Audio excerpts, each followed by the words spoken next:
a Patanjali's Yoga Sutra about this.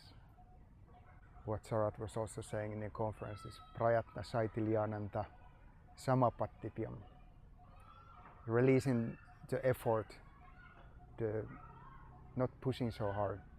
In 2009, in Sarat's his intensive, and also 2010, he talked about poses, what you can do extra. If you have a back pain or some other poses, you can do some extra work, like a therapy work, taking some back bend poses from the second series and do them softly. It's not only that you keep doing the same practice all the time, but you can also find some pose which can strengthen or release some of the problems.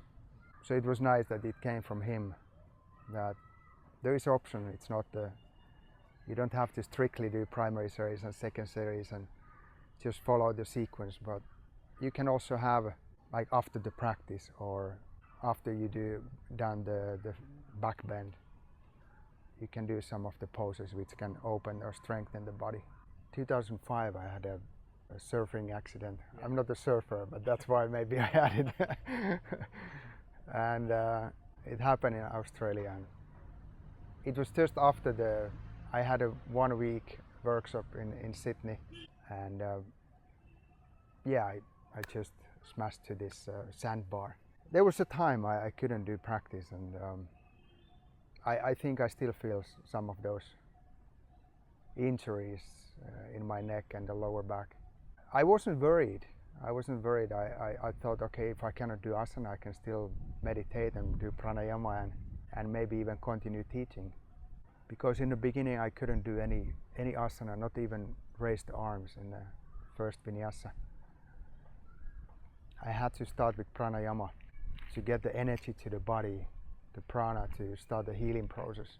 And afterwards the pranayama really helped. So the body started to recover, and then I could start to raise the arms and turn the head and do some very, very light forward bend with the bent knees. But that was the healing process, and it was about 5 years.